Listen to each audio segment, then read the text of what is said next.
This month specifically, I made $285,000 profit, and I felt horrible. And she turns to me and she goes, "Oh, by the way, did you know they're teaching about you in entrepreneur class?" I'm like, "What?" In 2024 and onward right now, where do you see the future of dropshipping going to? There's a lot of rich people who get into satanic culture, and I wonder what that is. What is going on, you guys? Welcome back to another sit down. We got the boys, Scott, Hilse. How we doing, man? Hello. We're out here in Boulder with this incredible view behind us. Here in town for a few days, so got to pay the boy a visit. Appreciate you coming on here today. We're going to chop it up, go over some business stuff, specifically with Shopify, and then go into some psychology and deeper thoughts that I think you guys will get a lot of value out of. So, Scott, give a little intro. If people don't know who you are, go ahead. Scott Hilse. I was the first one to be talking about one-product dropshipping back in the day. Dropshipping is how I got my start. Migrated into YouTube, then I got into info, and then mainly what I'm doing now is affiliate marketing. Okay, so what year did you get into dropshipping? 2017. Okay, and when did you have that breakthrough of like your first $10,000 month? Yeah, so basically what happened was I was trying to do dropshipping like everybody else. I was trying to do the watch stores. This was back when Sunnyco was big. Remember Sunnyco? Yes. Do you remember Sunnyco? Like, you know, you post the swimsuit. Any girl posts the red swimsuit gets the red swimsuit.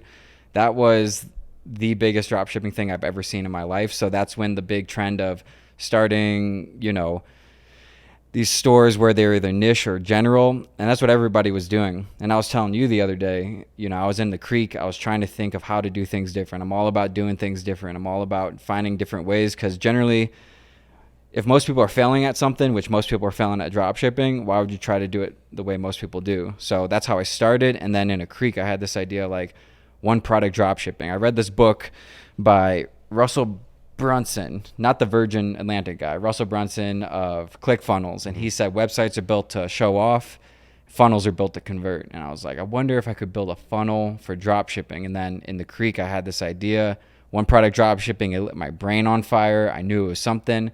I Googled it, no results.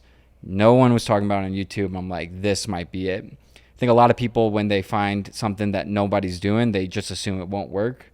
My brain kind of acts the opposite. When I find something nobody's doing, I'm going to assume that's going to work. And so I started that, and immediately I was Uber driving. I started it, then I stopped doing it, and I gave up on it. And then that same voice was telling me there's something to that format. So when I moved to LA and started becoming an Uber driver, I was like, this is great. I'm working for myself, but 60 to 70 hours a week of driving just to live in Los Angeles is not it. I got to start something. I restarted that store, but I became more knowledgeable with Facebook ads, applied it to that one product dropshipping format, and then it just took off, and I didn't have to Uber drive ever again. So back then, how long were you Uber driving for, stacking that cash just to have a little bit of like a wiggle room? I wasn't even stacking cash. All the money was going to the rent, everything. So like when I started dropshipping, I had $368 in my bank account, and I just started doing it line by line. And then eventually you have to break that mold of conservation type of energy where you're trying to conserve it and just trying to use it. I mean, $368, you couldn't do much with that until the internet came around, and now that amount could open up windows that you could not believe. Yeah, that sounds super similar to a story with Escueda. He had $42 to his name, and it was his last couple bucks. He ran some ads, or he actually bought like a featuring post on Instagram, and that one like last kind of hoorah moment before quitting made him like $600 profit or something in the first day. How much was the feature post? Like $8. Did he say with who? I don't remember, but all I know, $8. That's insane. Bro, it was like an anchor post. So he went to like a ship Instagram theme page, offered the guy like, "Hey, I'll pay you to be on your page." The guy tried to sell for like $10, and he's like, "I only have a few dollars, so how about $8?" And the guy was like, "All right, fine." 20% discount.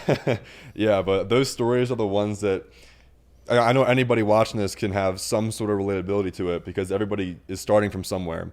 And anyone trying to make money online, whether it is dropshipping or any other online business, you have to kind of put yourself into that situation where it's not going to be comfortable. Because you mentioned a moment ago, trying to hoard money or trying to be more in a defense mode. Mm-hmm.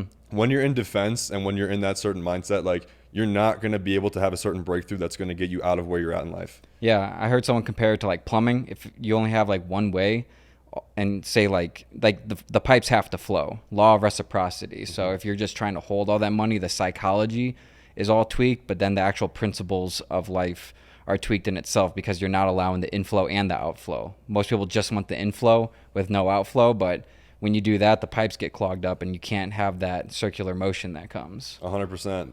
So back then, 2017, that was the whole thing with drop shipping, finding these certain products. In this case, the one product store. In 2024 and onward, right now, with trends and TikTok, where do you see the future of drop shipping going to? Future of dropshipping, I think, is just going to keep getting more and more precise, like branded products. It's going to be brands. It's going to be, it's like, for example, my friend Michaela does print on demand where like it's personable. You can actually tweak it to whatever you're trying to sell. It's not going to be something that somebody can duplicate, especially if you trademark certain designs or whatever. But the more you can make it at least appear like a brand, the more it's going to be sellable and the more people are going to come to you rather than just another competitor. Okay. So building brands, building some sort of social proof in a way will always outshine any sort of random ass product or random ass website you come to. And it puts you in the position to actually sell it if you want an exit, because that's the problem with drop shipping. It's just like run up this store, then go on to the next, run up to the store, go into the next. When you start branding from the beginning, you actually put yourself in the position to make that into a real brand, and brands sell. Dropshipping stores, they do, but they're not as valuable. And you're also teaching people how to dropship, right? Mm-hmm. You want to go into that? Yeah, just with AI, because AI is obviously the next big thing with like 11 Labs and all the, even just using ChatGPT to write product descriptions, because you don't have to be a copywriter anymore. When I started, you had to hire copywriters if you really wanted to have a unique brand description and all that, and now you can just use all these AI tools. So that's why I launched dropshipping.ai. Okay. And you're basically teaching people the entire process, how to build stores using AI, like certain tools and softwares, as well as marketing it? Yeah. Okay. What are your plans and goals for making this bigger? Well, are you talking about just for me or like for the actual like teaching side of it? The teaching side of it. Teaching side of it, definitely bringing on instructors where I'm not even the expertise. For example, in it, we have Michaela who teaches all of print on demand. I know nothing about print on demand. She was blowing my mind with like using Etsy and all these other different avenues. And it's just so much more of a creative way to approach it. And that appeals to a lot of people. And I notice that appeals to a lot of girls more because I think girls are a lot more creative than guys. So bringing on the people to be woven into the actual course itself, where I'm not going to pretend like I know everything. I'm going to bring on people who know those specific things and then implement it so that whoever's like in it can actually benefit way more. We were in the car earlier. I know we were just talking about Shopify, but you made me think of this right now. The terminology you use, the energy of excellence, what is that? It's this concept I thought of a while ago, and it kind of freaks me out even personally, where you ever meet somebody and you can just tell there's something about them that you're really attracted to. I believe this is like the energy of excellence. And what the energy of excellence is, anything that you approach, you bring the energy of excellence to. It's not about being excellent. It's about always trying to be better. Look at Kobe Bryant. He was one of the best in the entire league. He was still trying to get better. Stephen Curry, still trying to get better.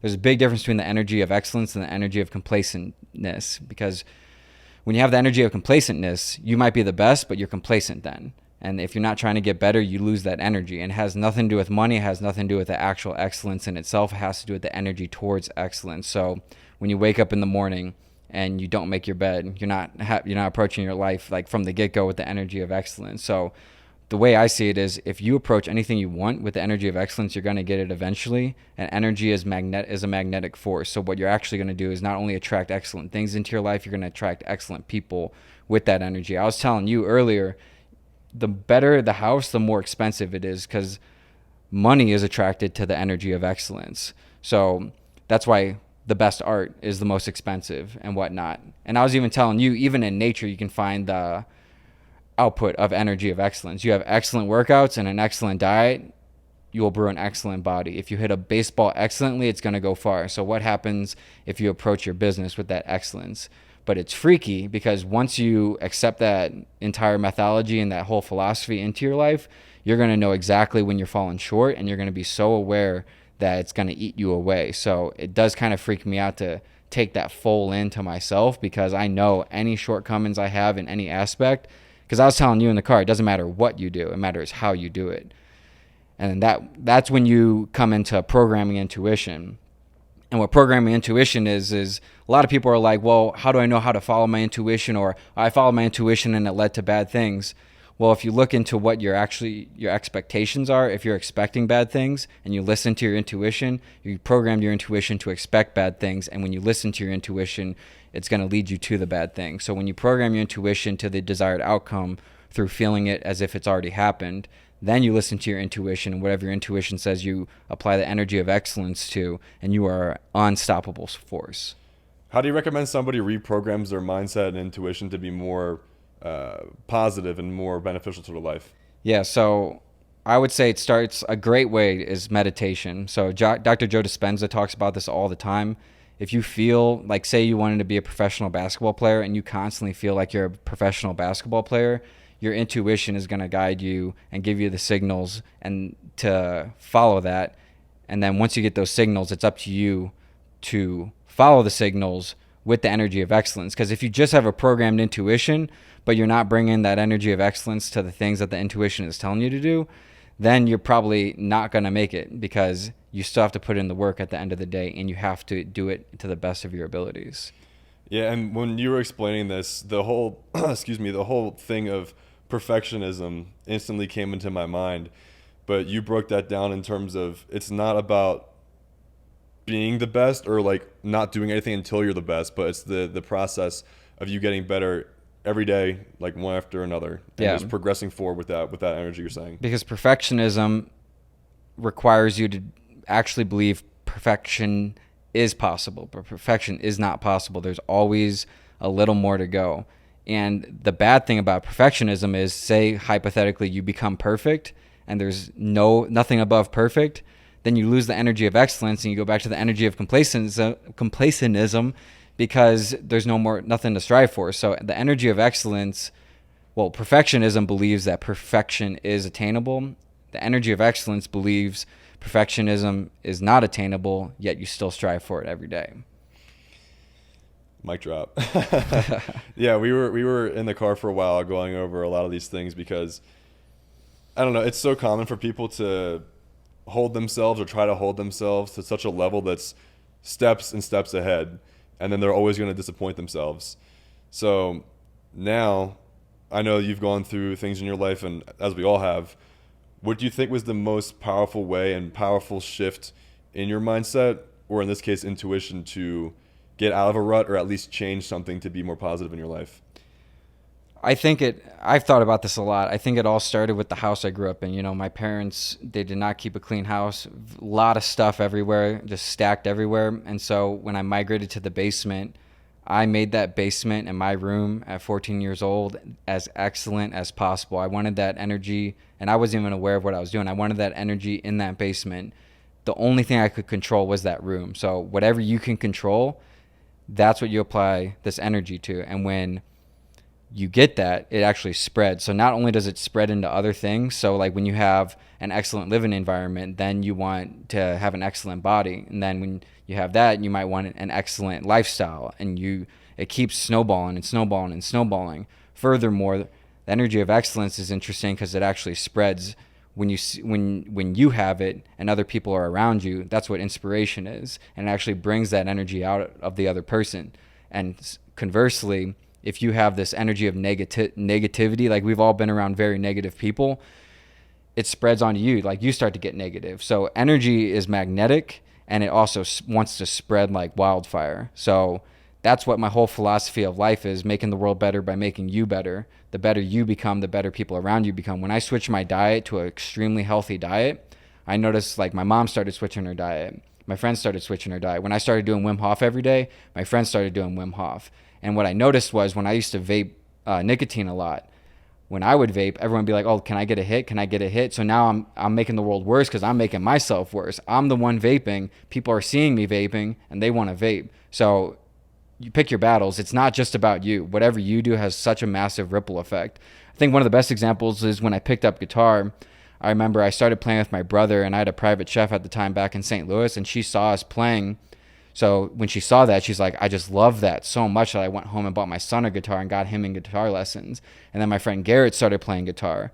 So not only is it does matter what you do, because that's what's going to be applied into the world and what is going to spread throughout the world, but it's how you do it. So man, there's just so much to unpack in this thing. And ever since I thought of it a few months ago, I just cannot get it out of my mind. And I just see the effects of when I apply it and when I don't. And I want to make it clear, like, I haven't made the full commitment. I call it EOE, energy of excellence, into that, because once you do that, it is a ridiculous amount of awareness and work. But like I was telling you in the car, in hindsight, you never ever regret not giving it your all, not giving it your best. But in the moment, you never want to give your all. You never want to give your best, because that's what pain is. That's what work is. But when you're on your deathbed, what are you going to be thinking about? At least I did it. At least I tried it. Right. You can be like, oh, thank God I didn't give my all and I like fucked around for so much. No. So I kind of call that the path of patterns. So whatever patterns you're in right now, you have to be able to have the foresight to be able to see where these patterns are leading you. And you have to be honest with yourself too. And when you catch those path of patterns, you can divert it. And if you're in a good path of patterns, you can see where you're going and you're like, okay, I'm onto something here. Mm-hmm. Like if I read every single day and get a little better, I know where that's going to lead. If I start injecting heroin or smoking meth every day, you can pretty much see where that's going to go. Yeah. So it's just a matter of being aware not only of what you're doing currently, but what you're doing currently in the future, how that's going to affect your future. Yeah, and before I touch on to a point you just made there, you can just study too what some of the most successful people have done, what their habits are, what they believe is important to building character that can be strong in the long term, instead of pursuing just pointless pleasure at the end of the day. But you mentioned a point about your diet a minute ago, and this is something that I want to go into, because I don't know anybody else that's done this. So remind me again how long you did a pure vegan or fruit diet. Okay, so before I get into that, there's a big difference between I found out there's a big difference between veganism and plant-based. You did plant-based, right? I did plant-based, and I thought I was doing veganism, because veganism is an actual philosophy where you're trying to protect animals. Therefore, the way you live your life protects the animals, so you would avoid animals because of your belief in protecting animals. Plant-based is specifically eating plant-based, not because of the animals, but for, say, health reasons or whatnot. So I was raw, organic, plant-based, but specifically mainly fruitarian. Like, people are crazy. I remember Seb was over at my house, and he's like, he wanted to get food, and I'm like, no, I actually eat fruit only fruit right now. He goes, haven't you never had fruit in your entire life? And I'm like, yeah, but now I just only eat fruit. And he's like, I don't believe you. I'm like, look at my fridge. And he opens the fridge. It's blueberries, it's apples and everything. And he closes the fridge and he turns to me, he goes, Scott, do you realize how fucking insane this is? Like, you never had fruit before and all you eat is fruit? And I'm like, yeah, I had to change it up. So I did that. I lost like 50 pounds very quickly. And there's so many benefits to it. Like, I've done the carnivore diet. I've done a lot of these diets. And that one was, I think, by far the most challenging, not only because of the limitations, because, like, you can go anywhere and get a steak still, or chicken or fish. But when you do pretty much just fruit, it's kind of like socially isolating. And I was thinking about this here like 2 days ago. I'm like, man, because now I'm eating like regular, I'm eating whatever, and I feel way more connected to people. But when I was just eating fruit and raw vegetables, I felt way more connected to the earth. And I was thinking about that for a while. I'm like, why would I feel more connected now? And I just realized that people are so disconnected from nature that when I'm more disconnected from nature, I'm actually more connected to people. What made you do the fruit diet, or the plant diet for so long? It was just a change, I mean, how can someone go 27 years and I've only had grapes, up until that point. And I just thought it was like really interesting to like try something new, Like I said, I did the carnivore diet. I can speak on carnivore diet. A lot of these vegans can't speak on the carnivore diet because they never tried it, but they just demonize it. And then inversely, a lot of these like carnivores can't speak on the fruitarian or the raw plant-based diet because they've never tried it before. I've tried both, so I can give you I'm not on the outside looking in or the inside looking out. I'm in the dead fucking center looking around. Mm-hmm. And you said out of all the diets you've tried, that's your favorite? It depends. So like mentally, it's my favorite. Physically, like I lost so much like strength. Carnivore, like, man, you gain so much strength. Your body gets so tuned. So it really depends on what you're looking for. If you're feeling very disconnected, I would recommend like trying that raw plant-based. Just try it for like a couple weeks and you'll see what happens. It's pretty unreal how the world's energy starts to affect you when you're only eating from the world. Mm-hmm. And you did it for like 6 months, right? Yeah. Yeah. So I remember, the first time we met was back in Arizona, Mm-hmm. and I think you had a bowl with you. Oh, at Thanksgiving? Yes. Pulled up with the berries, pulled up with the apples, pulled up with the dates. I was like, who the hell is this guy right now bringing this bowl of fruit to Thanksgiving dinner? Yeah. We're having like turkey, mashed potatoes, mac and cheese, and then you got Scott just with this bowl of leaves. No, I didn't bring any leaves. I brought a carton of carton of raspberries, carton of blueberries, carton of blackberries, and I combined them in that bowls. And I brought those dates, which were like the best dates ever, because Arizona has all those palm trees, like freshly picked. It's amazing. Yeah, but that I never heard somebody do that sort of diet before in my life. In terms of like the plant-based, it's usually people that are doing carnivore and they're always like raving about it. Well, that's exactly. I mean, I told you like at the beginning, I try to do what most people don't, and I looked around, realized that it needed to be done. Somebody had to do it, so I went ahead and did it. You know, step up. So I just like to see what effects I get from doing the things that people don't. Okay.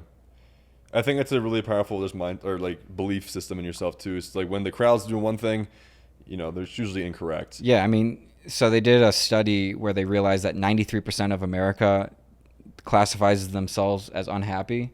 So if you look around and see what most people are doing and you do the opposite, chances are you're more likely to not have that outcome, which is unhappiness. Mm-hmm. And so, but it did get like a little like tiring near the end. Like I got down to 147 pounds, which is like, I haven't been that light in like 10 years. And the social isolation, I think, is the biggest part. Yeah, anytime you want to go out to dinner, you really can't. No, and you'll sit there. Get some teas. Eventually, near the end, I found like methodologies of like, okay, just can you like chop me up some romaine and put some like lime juice on it and shit like that. Get a little creative. Yeah, I had to get a little creative. But one thing I want to make about that is a lot of people go on these diets and make it their whole entire personality. That's the whole vegan community, and especially them. Yeah. I talked about it so much just because people would be like, what are you doing? So like, I never wanted it to be a part of my personality. It just became that because of the natural flow of things. Yeah, you never ever made it like a thing. We would always come to you and be like, what are you doing? Yeah. So yeah, the longest you've done a fast, I think, is like 8 days, you said, right? Yep. And now you're saying you want to do a 40-day fast. Yeah, I'm working my way up. What's the reason why you want to do a 40-day fast? I mean, look at like Jesus, he did a 40-day fast. And they said when he did the 40-day fast, that's when he came back to, I think it was Jerusalem. And that's when he was just like so energized and so electric. And I know Kevin Gates has done like 3 40-day fasts. And I look at the Bible as a coded message for humanity of what you should and shouldn't do. And I think there's a lot of things in between the lines that a lot of people like avoid. And I think something with the 40-day fast is so appealing to me. And I think right now I'm at the body weight where I could do that. It'd be really difficult. But I just think, again, it's one of those things where I don't know anyone personally who's done a 40-day fast. Someone's got to do it, right? I'm looking around, nobody's doing it. I'm going to go ahead and do it. Off the bat. Right off the bat. And so I think spiritually it's going to be amazing because as bad as this sounds, I never really heard of fasting till I talked to my friend Joshua Earp and in Los Angeles. He's like, Scott, have you ever fasted before? I go, no. He goes, man, fasting is so good. And I'm like, why? He goes, well, a lot of the best psychologists say that fasting, eventually, if you do it long enough, you will meet God. And I'm like, wow. Because what it does is the more you go without eating, the closer you get to death and the closer you start to see to the other side, essentially, while still being alive. I feel like you're the most tempted, too, when you're in that state of mind. Well, that's why in the Bible, the devil tempted Jesus on the 40th day, because that's when you're the weakest. Yeah. That's when you're the weakest. So, yeah. Okay. Now, I want to pivot back a little bit to some of the business stuff because I know a lot of people can get a lot of value from it. When you were starting, right, you were trying, I'm going to assume you were trying different things and probably not having success with certain things. Yeah, the first thing I tried was drop shipping eBay products to Amazon. That was a big thing back in the day. Or Amazon to eBay. It could go either way depending on like the prices. But I was trying that. I actually started in Ty Lopez's social media marketing course, which I think a lot of people did. Taught nothing about social media marketing, just how to sell it, which was a little weird because I'm like, how am I supposed to sell something I don't even know how to do? So I was mainly self-taught And I think this, when it comes down to why people don't try a lot of things, it's always an excuse. I don't have enough money, da da da da. But if you actually want to do something, you're going to find a way to do it. So I was fine with losing money for a bit, and that's actually why I stopped. But then once I got out of that mentality and actually went for it, took the risk, it worked out. So how long did it take you for you to have that breakthrough and have like some sort of profitable week or month? I was profitable like a month into it by like $80. And then once I lost 80, I was like, oh, I got to save this money to go to LA and buy a car to Uber drive. And then that's when I shut things down when I was there. When I relaunched the store and learned Facebook ads, because I knew website design, I knew funneling and everything, but I never learned from Ty Lopez or anyone how to do Facebook ads, because I was doing engagement ads back then. Once I actually learned that component, then I would say I was profitable within 2 weeks. What do you think you have to say to the people that have been trying an online business model and not had success after 30, 60, 90 days? What type of energy are you putting into it? Are you listening to one guy and being like, oh, this is the guy I need to listen to? Or are you taking lots of different sides of it? Are you trying lots of different approaches? And are you trying to get better every day? Or are you just trying to copy? It's just like these people who put out trade signals. It's like if people put out trade signals and they're successful traders, why aren't all their students successful as well? It's just because you can't necessarily just follow one person. For some reason out there, it just doesn't always work to follow one person. Sometimes you pull from a lot of different sources and you apply it into your own formula, and then you become that person and you try to teach it to someone else. It doesn't necessarily work for them. So it's so dependent on what you're doing and how you're doing it. But at the end of the day, like I said, what type of energy are you bringing to it? Are you actively always trying to learn it, or are you trying one way for 90 days? Mm-hmm. And in that 90 days, are you learning other different sides of it? There's just so many different factors that could apply it. But like Alex Becker said, I've never seen somebody give something their all and not eventually find success in it. There was a comment on one of my videos. It was actually with Escueda, and the comment said something along the lines like, oh, I've been drop shipping since 2017 too, and I haven't been profitable. And I read that. I had to read it twice because I was like, there's no shot. Like, that's like 5-6 years. Yeah. And I commented back, and I was like, sounds like you have to try a different strategy or like adapt to the times. Because going to your point in terms of learning from more than one person, if I had just learned from one person, even in crypto in this example, I would have missed out on so many gains because they were bearish when the market was bullish. Yeah. And if I kind of listened to somebody else that had a more of a positive, or however you want to label that, outlook on the market, I was able to make more money with that. If I listened to my original guy, I would have missed out on stuff. So in terms of how many people you should listen to, I wouldn't go over 4 or 5 people. Because from dipping your toes or dipping your hands in different opinions from 4 to 5 people, you can kind of come up with like your overall thesis.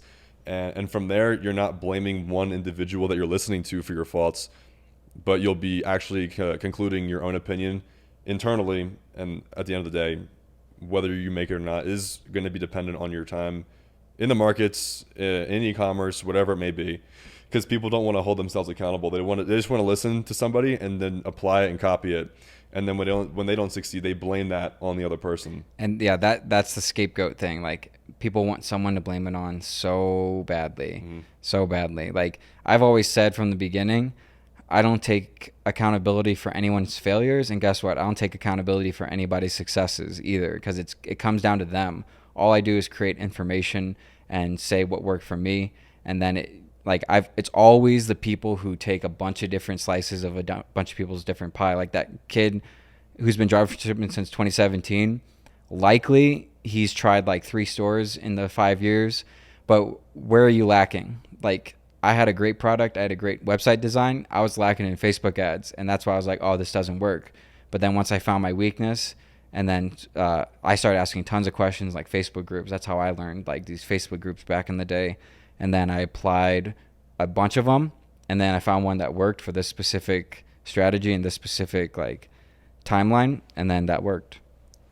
Yeah, even onto that too, in terms of like testing different things. Like, if you're not having success with things, you need to test and split test stuff. If I don't have success with something after like 3 weeks at most, I'm going to be like, all right, I'm going to reevaluate, talk to somebody that's already done it in my life or already done it what I want to do, where I want to get to. I'll ask them, be like, yo, like, I'm not having success in this area. What do you think I should do? Do you have any advice? Or I'll literally take like a bird's eye view of like where I'm at and be like, okay, once I kind of get out of this one little detail, I can mentally detach, see any gaps or see any ways how I can kind of fine tune it. And that usually works. Yeah. And that's what goes back to my original philosophy of never listen to anyone who's never done whatever it is you're trying to do. You're going to end up not doing it just like them. Like a lot of people's big thing is they listen to their parents. Like they go to their parents and they're like, oh, I want to be an actor. I want to move to Hollywood. And they're, well, that's not realistic. Da, da, da, da. Have your parents ever acted? And if they have they been successful? Why would you listen to a single piece of advice from them if they've never done it? If you listen to their advice, you're going to do exactly what they did, which is not do it. So find someone who did do it, whatever it is, listen to them and go from there, or ideally a multitude of people who have done it. Even like college professors, I thought of that instantly. Mm-hmm. You have like the business professors, and then you go and ask them like, so have you ever ran a business? And they're like looking at you like you're crazy. And they're like, no, I've been a professor my entire life. I remember that was the thing when I was in community college. I went for a semester and a half, and it was like some old head teaching how to run a business in 2021 or 2020 at the time. And I was like, this guy is teaching information that maybe would have worked in his lifetime and generation. But this type of information they're putting out right now, like, it's not going to be beneficial at all. That's what it's so important about finding the people that have already done what you want to do, new information, because markets, no matter what it is, are typically always evolving, some faster than others. But staying on the needle and staying on point with people that are actively in the game is very important for you being able to be up to speed, along with having right systems in place. Right. I went to college for 2 years and 1 day, and one of my favorite moments of my life was I was hanging with this girl who's still at Mizzou, and this was about a year after dropshipping started taking off. I had my own apartment. I was loving life. And she turns to me and she goes, oh, by the way, did you know they're teaching about you in entrepreneur class at Mizzou? I'm like, what? What are you talking about? And she goes, yeah, like you were like hanging up posters saying like, I'll rake the hell out of your leaves. Like you're doing like leave service, right? And I'm like, yeah. She goes, yeah, they're using that as like a case study in entrepreneur class. And I remember when she said that because I got like super emotional because I'm like, this is crazy. Like I dropped out of this school and now they're teaching about me. And weirdly enough, when I did that, the Wi-Fi blew out right when that happened. What the hell? Yeah, the Wi-Fi blew out. The YouTube video stopped. It was really weird. It was like immediately right when she said that, the loading thing started going on the screen. You got some weird stories regarding that kind of stuff. Yeah, it's called slider energy. Anyone can look it up. Streetlight interrupter. You've seen it. Oh yeah, I've seen it. And It's weird. I talked about that in the comments. It's like it's easy for people to write it off, but one of my old friends, Caleb, was with me once, and he's the most level-headed guy, like very practical person. And he was like, you say all these stories, and I wish I could say it wasn't real, but when I'm with you, it just happens so much. I can't realistically say, as much as I want to, that this is a fake thing. And it's wild, like how many stories I have related to the energy stuff.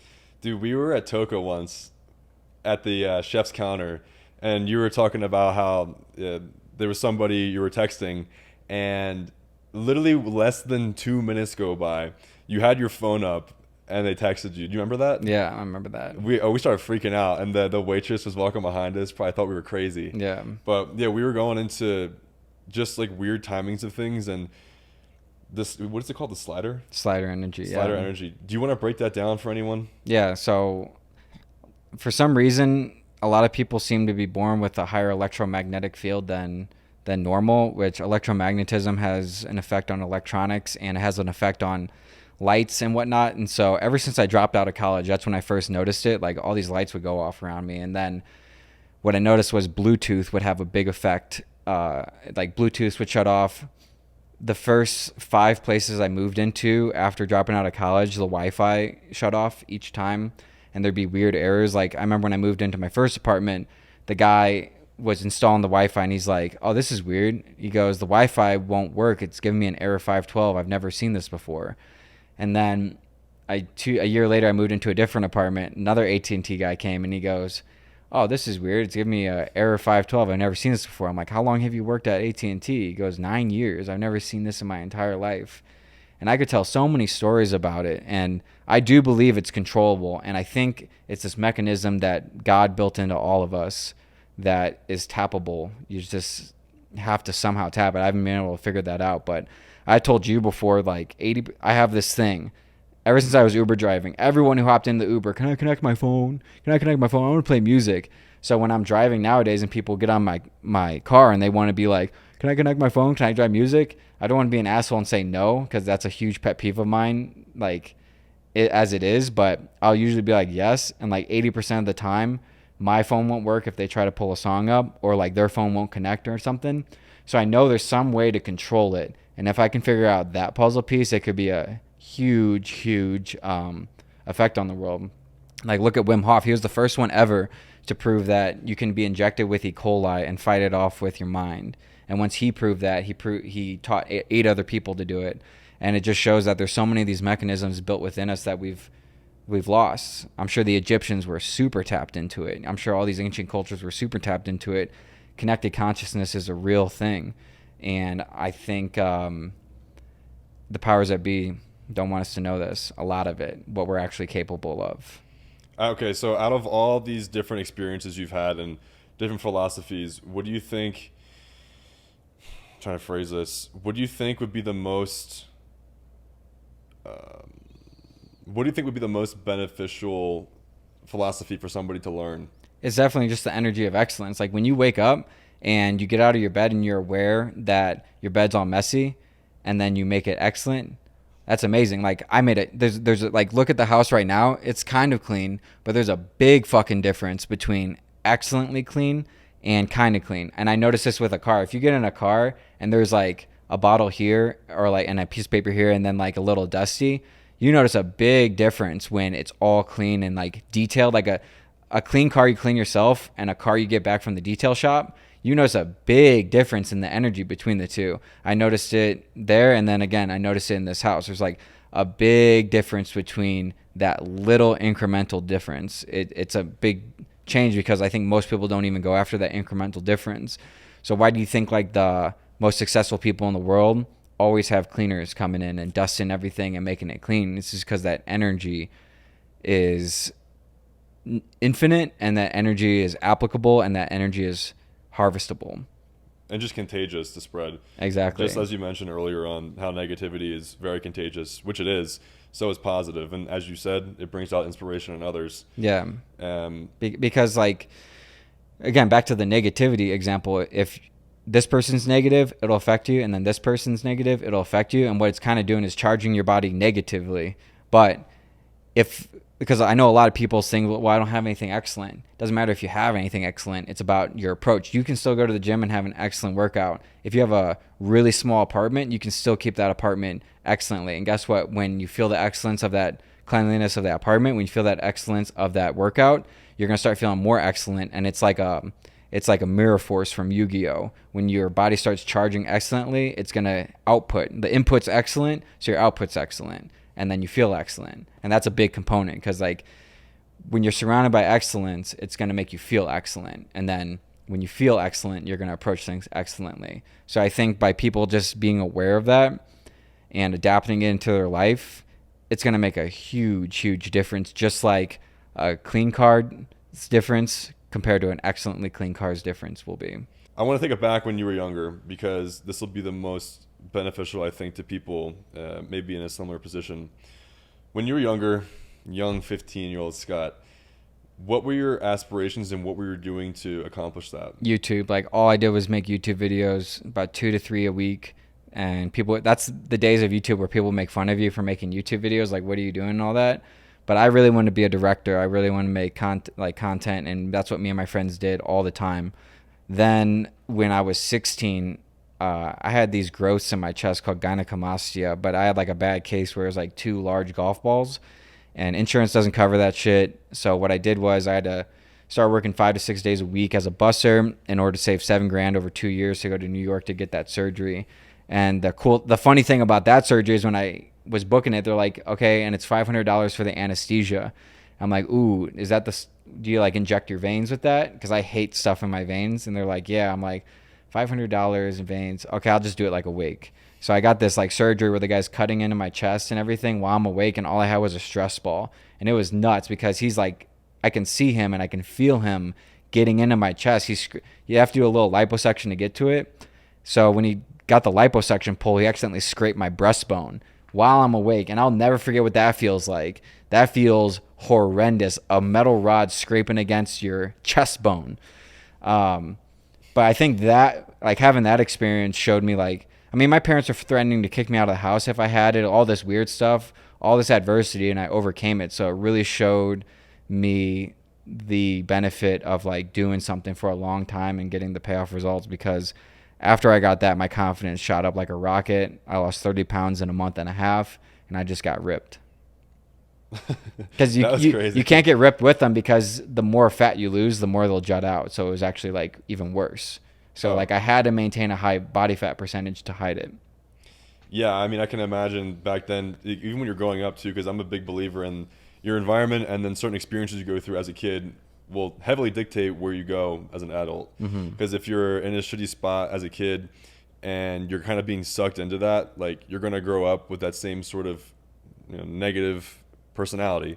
But as long as you can kind of combat that and see more than that and see the actual light at the end of the tunnel, you're able to do something like what you've been able to do. Yeah. Get out of that, make your life better, and chase excellence and achieve excellence. You just got to see the path of patterns. Like, if I just keep, today sucks, like I don't want to go to work, but I know if I keep doing this suck, it's going to lead to my desired outcome. What do you think is one of the darkest things you've gone through? Darkest things I've gone through. Let me give me a second for that. I would say the darkest thing I ever went through was the first time that I ever experienced death. I had 2 guinea pigs at the time, and I never had like a dog or anything, and no real like close family members died. And I remember I was 7 years old, getting ready to go to school. My 2 brothers were in high school, so they drove separately. And I remember this morning I woke up and I saw my guinea pig was dead, and I didn't understand it. And then I realized it because the other guinea pig was like freaking out, trying to like nudge it up and stuff. And I remember being like just horrendously, violently sad. And my 2 brothers saw me, and I hear one of them go like, I think Wheezy died. And then my other brother goes, come on, Dan, let's get out of here. So the first time I ever experienced death, I was left alone for like an hour just with this dead animal with nobody around at 7 years old. And it was just like horrible. And I didn't think about that until recently, but I'd say that was one of the worst ones. I was not expecting that. Yeah. I was expecting something like way crazier. Yeah, luckily I've been pretty blessed to not go through any like horrific things. I can't necessarily put a finger on right now, at least. I mean, Arizona was pretty crazy. Do you want to go into that or no? Yeah, we can talk about Arizona. All right, run it. In Arizona, I started feeling the opposite of the energy of excellence. Like, I felt the energy of darkness. And what was weird about it is it was strange how much I loved it. Like, I could feel how much I loved that dark energy. I could feel how great it felt to have an excuse to not do anything, how great it felt. So I think by going through something like that, it allowed me to see the opposite ends of the spectrum.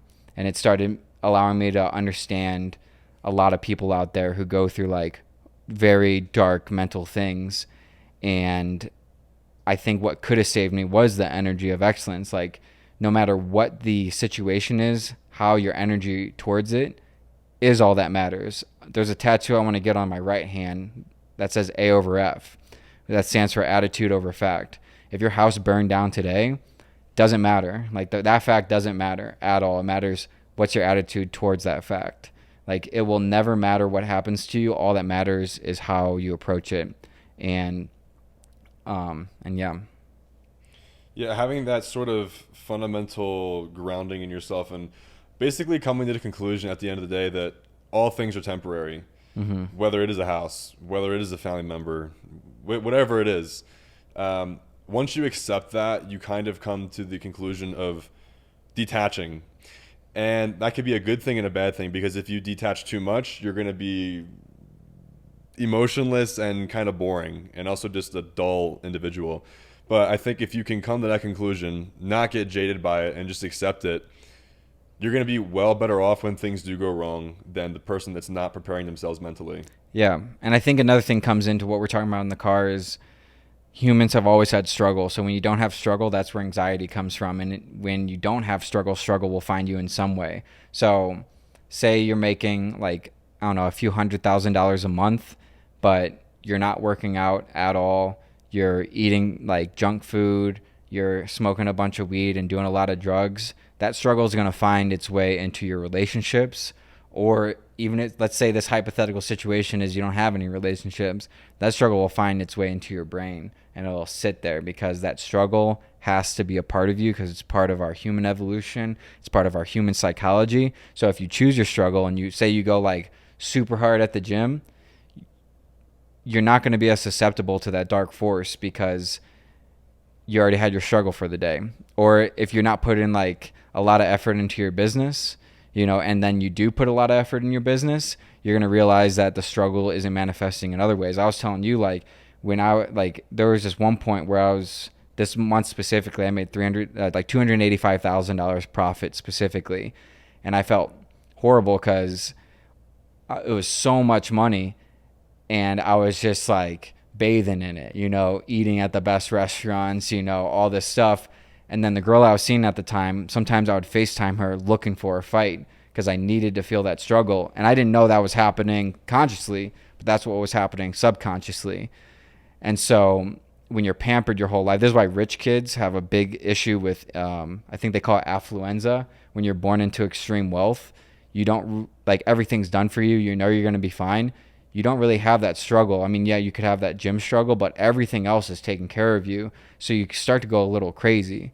And unfortunately, that's what started happening in San Francisco with the children of the tech people. They were just born to so much immense wealth that they actually started killing themselves. And that's surprisingly common.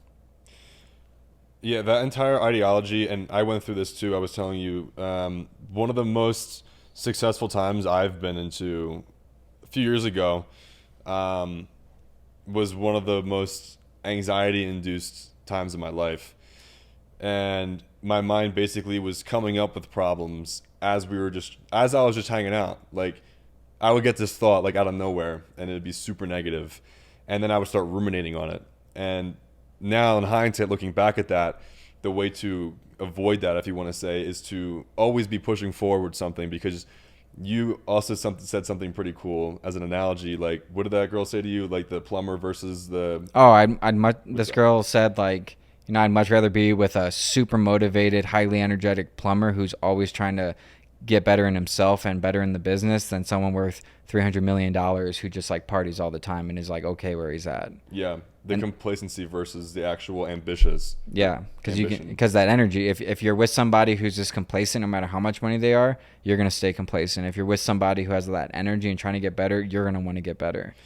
That was actually something I noticed too. Now that we're talking about it, when I was in Miami, a lot of the guys were complacent, but the guys in Scottsdale were even more successful than the people I know in Miami, and they're still going after it. They're still pushing for it. There's times where I've invited some people out for a cigar or something, or a dinner, and they're like, no, I'm staying tonight working on stuff, recording stuff, and going back and forth with my editors. I'm like, shit, okay, damn.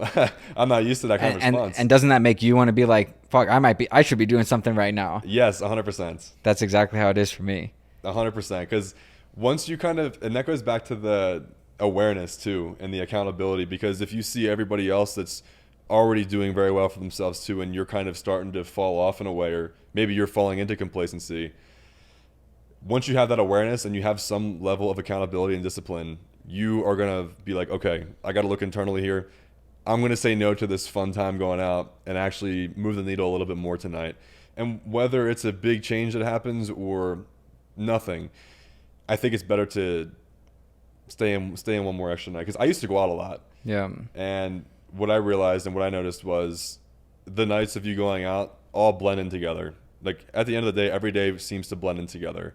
And when you're going out and harming yourself in terms of drinking or smoking or whatever that may be, or blowing thousands of dollars at the club, sure, it might be fun for a little bit, but once that becomes integrated into your habit and routine, as you also said earlier on, you have to have the foresight to see where certain behaviors are going to lead you to, because drinking, partying, going out all the time, that leads to a dark, empty place of you being left alone essentially.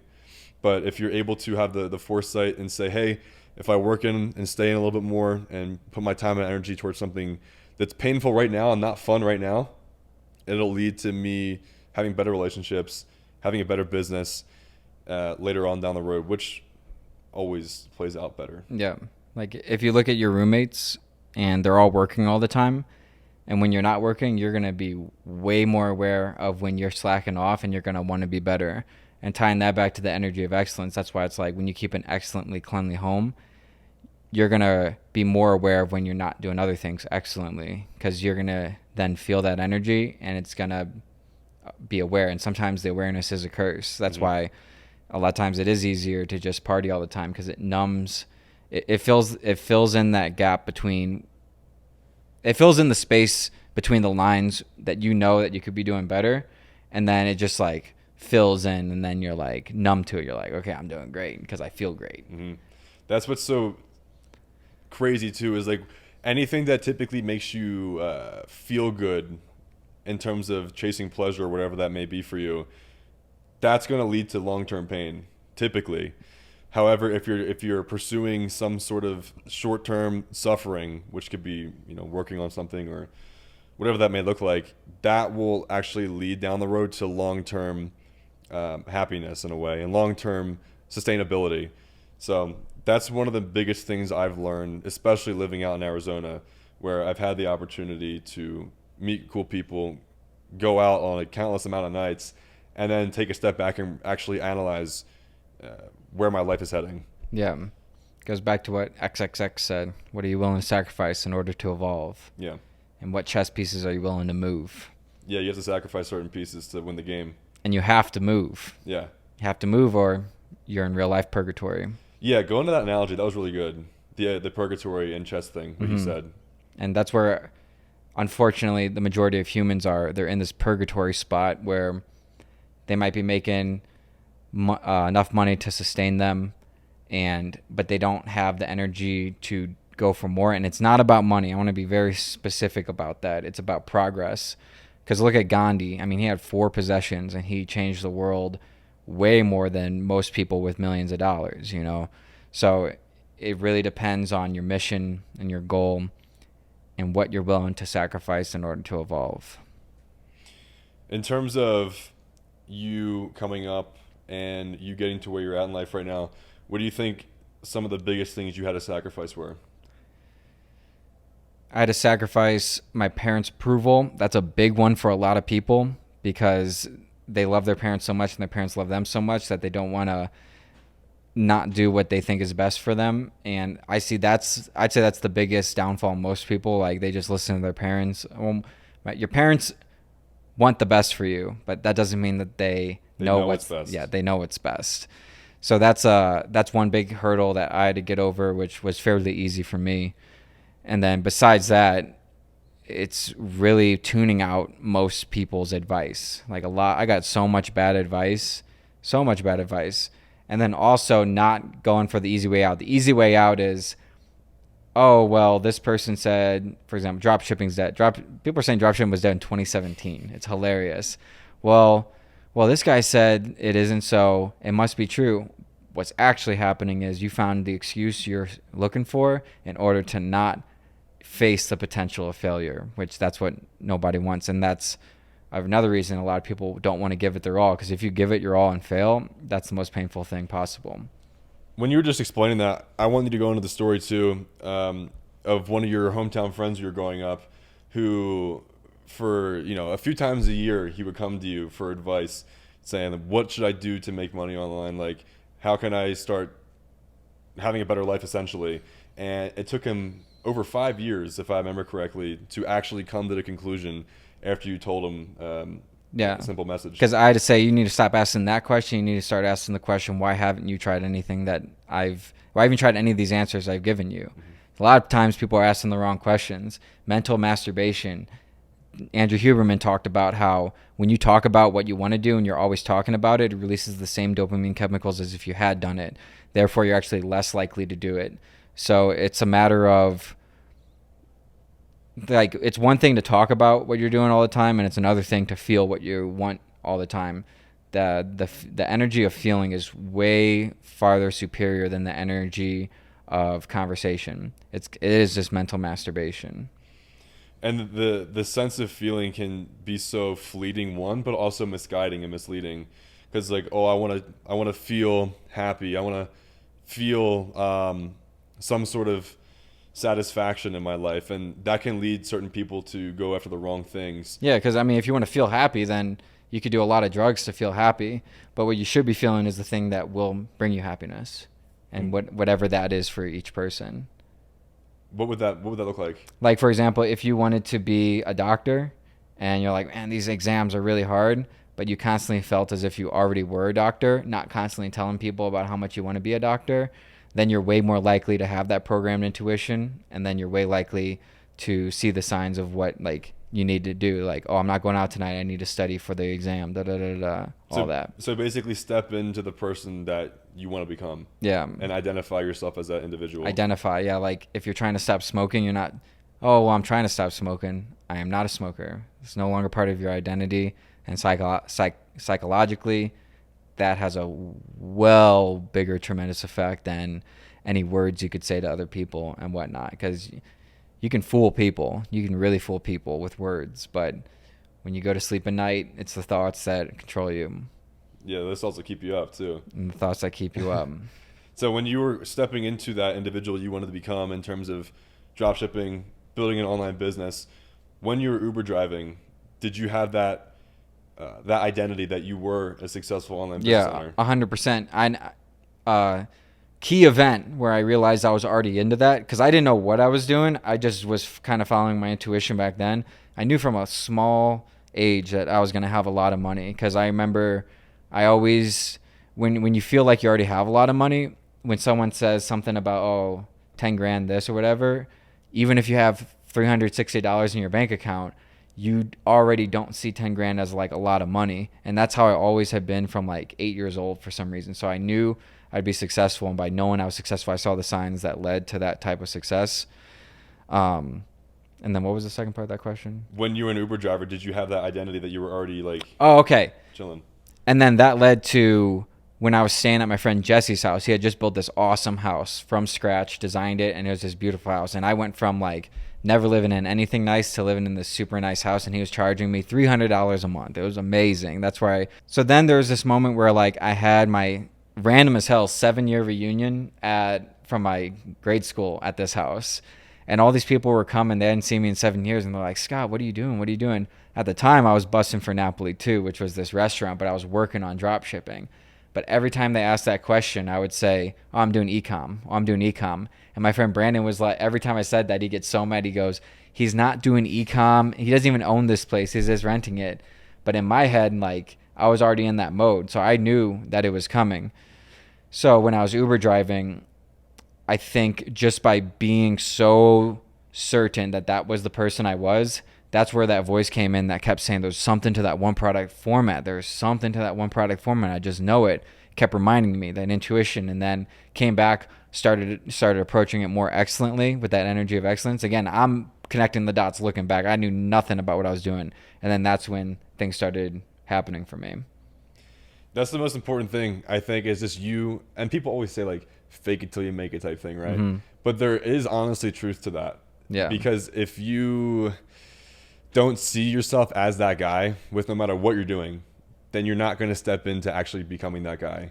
You need to have that foresight and have that belief in yourself that this is my identity. This is where I want to go. Now I have to actually internalize that and carry myself with that attitude and that personality, essentially. Yeah, and that's what pisses me off about the whole manifestation group, because I remember when I first learned about manifestation, it was very, like, no one was talking about it, and then, like, people started talking about it, and they're like, oh, I'm getting in these manifestation groups, and me and my friends are manifesting tonight. I'm like, I don't know what you guys are talking about. The thoughts that are in my head are as real as it gets. I'm not putting the barrier of manifestation. I think that word manifestation separates your thoughts from reality, because if it was your actual reality, like say like I want to manifest this house.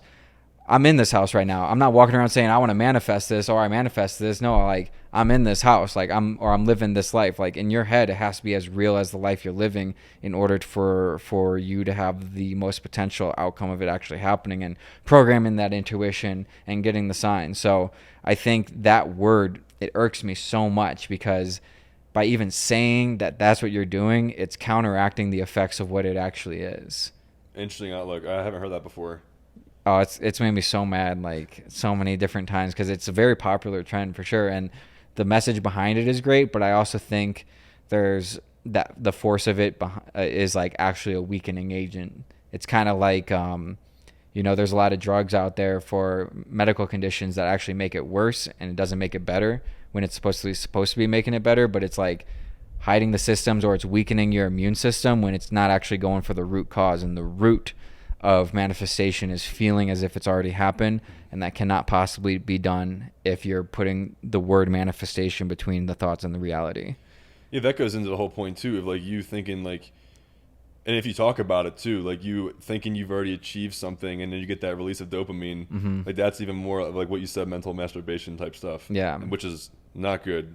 Yeah. In terms of you actually moving the needle in your life and getting progress. Right, because I'm not sure how the science breaks down, but I feel like talking about it releases that dopamine while feeling it. Because I think when you break down feeling and thoughts, I think that's the two components to the soul and the human. Because the human has five senses: sight, touch, hearing, smell, and taste, while the soul only has one, and that's feeling.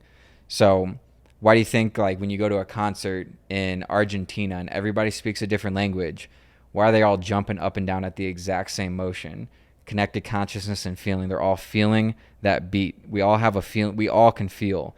That's the only difference between, like, say, like AI and humans. AI will never be able to feel no matter how much code we put into it. We can simulate feeling, but they cannot actually feel because AI has no soul, or these other things have no soul. Animals can feel. I mean, in some aspects, like trees can even feel. So when you go deep into the feeling, the soul is the most powerful thing. And a lot of times we let the brain dominate our existence when the brain is only supposed to be there to do the actions that the soul tells us to do. And I think the soul is the intuition. The subconscious is the intuition connected to the soul. So when you start to open up that self through feeling, then that's when the intuition allows for those messages to come to you. But if you're strictly just all brain, what makes sense, you're using like half of your power, even maybe less than half your power, because you're here for a reason. Your soul's in this body for a reason, and you got to allow that to speak And first. Yeah, some sort of balance between both. Right, because a lot of people are like, this just feels right, but it doesn't make logical sense, so I'm not going to do it. But if the soul's connected to the infinite, then why would you not listen to what feels right rather than what you think is right? Gary Jones, I got to give him credit for this. He said something mind-blowing to me the other day. He goes, when you're looking to make a lot of money, it changes the entire dynamic when you start to think about what you would use that money for. Because once you have the money, then you just have the money and you don't really know what to do. When you have, like, for example, Elon Musk, his whole thing about making the businesses was create an interplanetary species and the electric cars and solar. So, like, when he sold PayPal, they said he couldn't even pay rent that month because he had to borrow money because he put all the money into those because that was his mission. So when you approach business and making money with the mindset of what you would do with that money, it's going to save you a lot of time instead of like, okay, I'm here, now what? When you actually have that mission, that's what people are going to remember you for. I talked about that on Seb. It's like you can make a lot of money and people are like, oh yeah, I had a lot of money.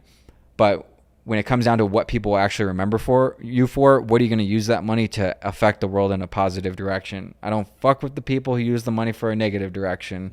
So I can't really speak to them, but what are you going to use the resources of financial wealth to do if you have it now or if you don't have it now? It's great to come at that mindset because the entire approach changes because you're driven and you see that path of patterns to get you to that end goal and makes you more likely. When you have such a big goal, say like end homelessness, which is impossible, but that's just an example, you're going to be more likely to become the person that ends homelessness, and the person who ends homelessness has to have a ridiculous amounts of wealth. That might have been a bad example with the homelessness. No, you can still be that guy and still be like, I ended homelessness in my town. Yeah. Or in my city. Yeah, exactly. At a smaller scale for this example. Or it could be like lift your family out of poverty. It could be something like that. But when you think about the mission more than you think about the money, and you put the mission in front of the money will always come. Mm-hmm. And in a way clearer way. Yeah, if you're just chasing cash, like you're not going to have a mountain to climb afterwards. And you're going to burn out eventually. Yeah, and you could most likely sabotage yourself back down. Yeah. If you have no other aspirations after that. That's Elon Musk's secret. Like, how else can somebody run Tesla, like Solar City, SpaceX, and all the other things he's doing if he didn't have this all-reaching mission from the get-go? Like, that's what probably motivated him so much doing PayPal, because he released a document in 2006 that it was 3 lines. It said, sell PayPal, start an electric car company, and launch SpaceX. That's crazy too, because right before I came here for this trip, I saw one of the SpaceX satellites go up. Oh, in Arizona? Yeah. They do it in Arizona too? Well, they launched it in San Diego, and we were able to see it still go up. Oh, that's sick. Yeah. Yeah, so like, man, talk about affecting the world. Like, that's insane. Yeah, that's insane. From payment processing to now launching shit up in the sky. What do you think is behind so many people hating wealth? Like, so many people hate billionaires. A lot of people theorize that there's actually no such thing as even a good billionaire. So what is it behind it? Like, what's your theory on that? That's so funny you asked that, because I actually asked Esqueda that question. Oh, really? Yeah. But if I were to give my own 2 cents on that, why are people so averse to wealth? Mm-hmm. I think it's just limiting beliefs, and they might have a wrong image of what that person is just because there's so many bad people with money. Yeah. Now, if you look at some of the top people, like Bill Gates or Warren Buffett, or maybe you're more in the trenches and you're thinking of George Soros, for example, opposed to maybe somebody that's actually helpful. So I think people are looking at the wrong guys and thinking all money is evil, or the Bible even says, that it's not good to have a lot of money. Yeah. But that's kind of like out of context. I'm taking it out of context. Well, yeah, no, that verse is really weird, because I think Jesus said that it's more likely for like a sheep to go through the thread of a camel to go through the thread of a needle than a rich man to get into heaven. I don't know what to make of that. Yeah. Like that one's really weird, but I think what it comes down to is the beautiful girl phenomenon. Like, a lot of girls will hate a really beautiful girl, or like a lot of guys will hate a really successful man. And what Jordan Peterson says is, you don't know what ugly looks like until beauty is next to it.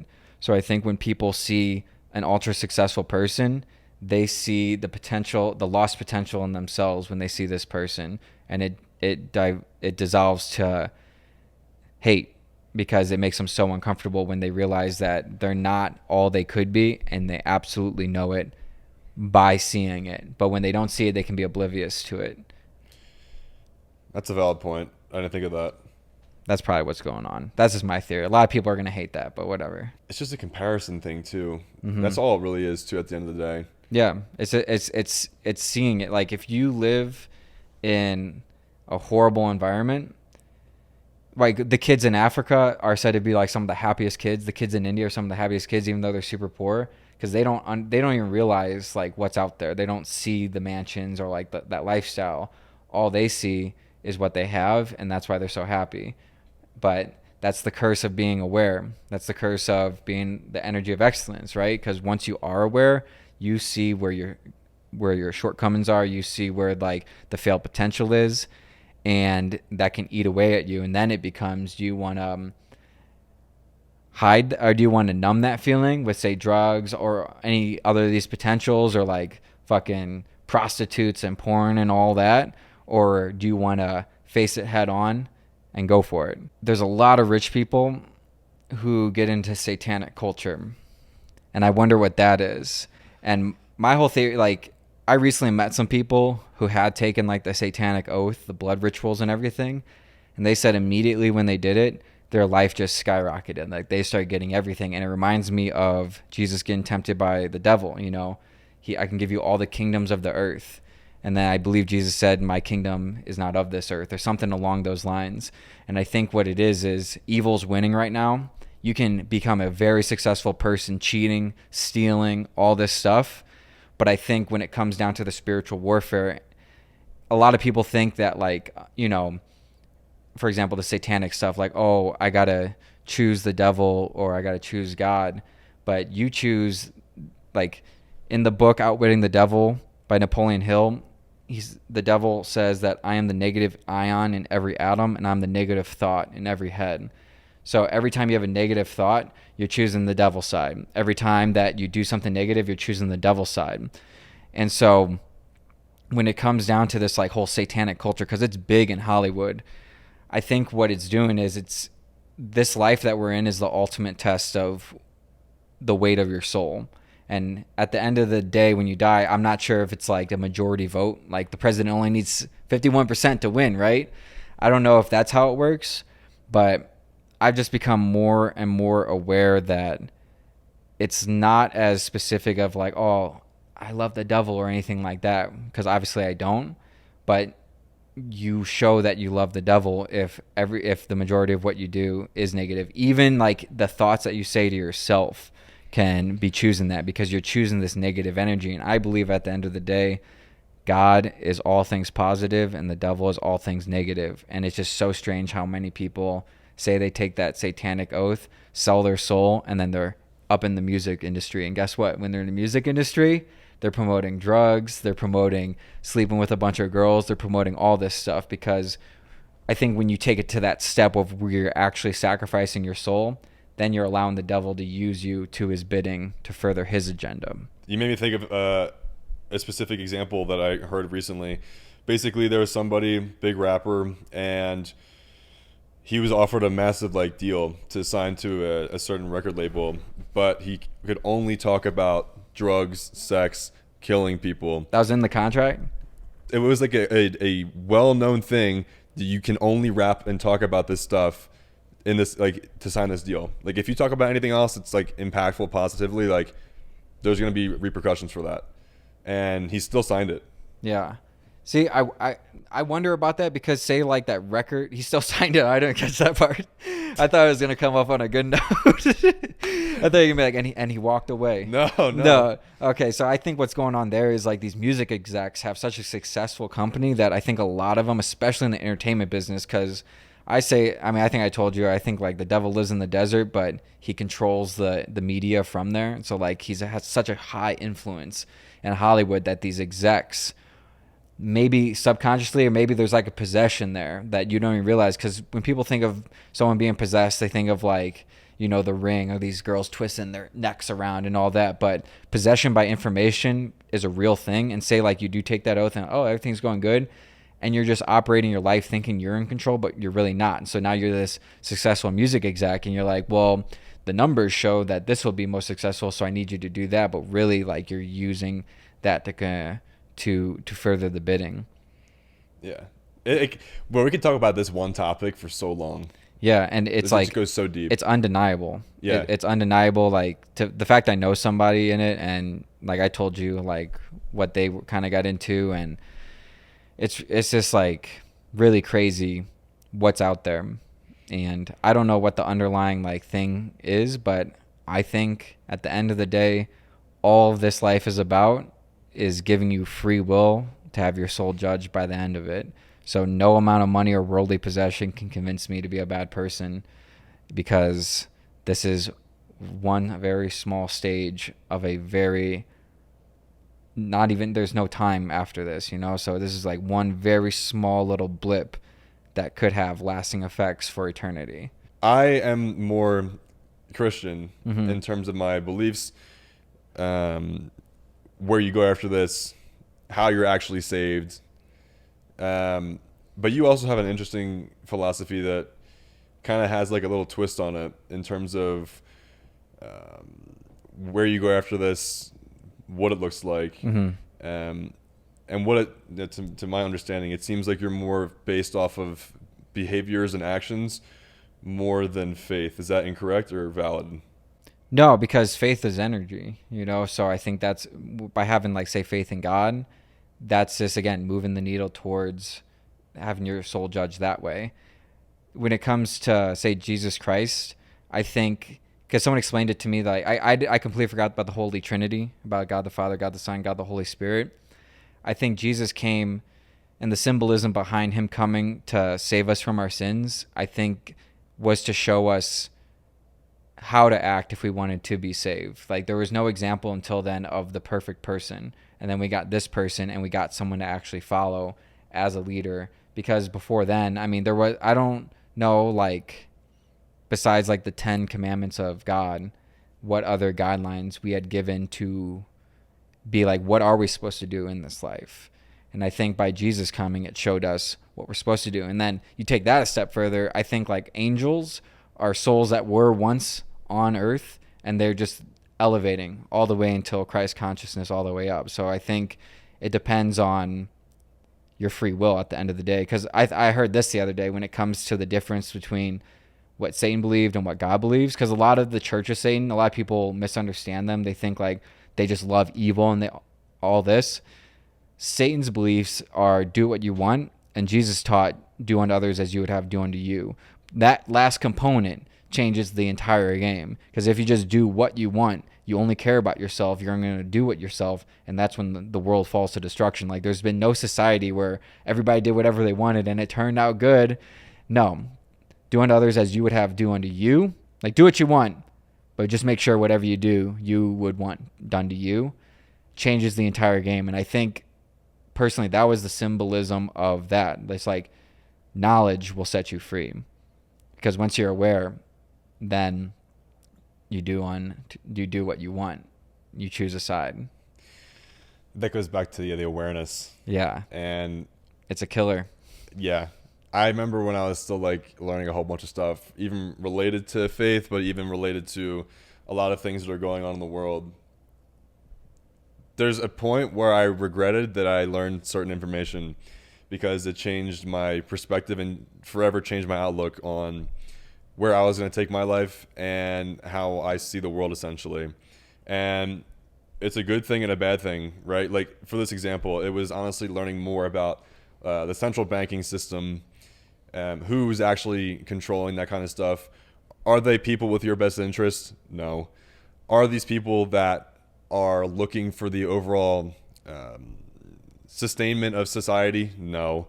So once you learn certain information, it can kind of make you jaded in a way. But I do believe that process, it's similar to grieving in a way, because you have to internalize it, analyze it, be okay with it, and then just, okay, I went through this experience, I learned this information, and now how am I going to go ahead and pivot with this?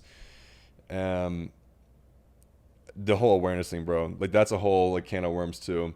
Because if you go through life unaware and stuff, you're not going to be successful, because everything that takes to be successful requires you to be aware what's going on, requires you to be on point, changing certain systems and stuff like this. If you're going through life with no inner dialogue, and this is crazy too, I saw like 70% of people are going out in life without like any sort of inner dialogue, like talking to themselves and like analyzing things.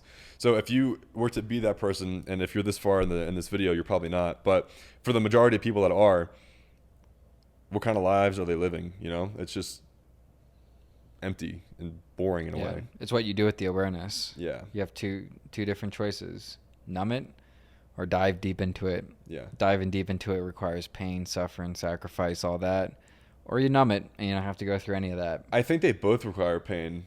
Yeah, in different ways. Yeah. Like, yeah. It's just pain of you pursuing it, or you're being a coward, and that's going to be pain because you know certain information and you're not acting on it. There's no way to escape the pain. Because if you choose to not be aware right now and numb it, eventually you'll be aware of how much you numbed your entire life. And that'll be even more painful. Yeah. And I think that's what they talk about in Outwitting the Devil. It's like he wants everybody to just be numb, just go through life and not be aware. But before we go too crazy, I want to end it right here. Scott, where can the people find you if they don't know your socials? Scott Hilse on YouTube, Twitter, Instagram, Threads. No, not Threads. All of the socials. You can find me anywhere. Okay. I appreciate you coming on, spitting some game. Hopefully you guys got some value out of this. If you did, make sure to go ahead and share it with somebody. to impact our lives positively. But as usual, don't stay motivated, be disciplined, and I'll see you in the next video.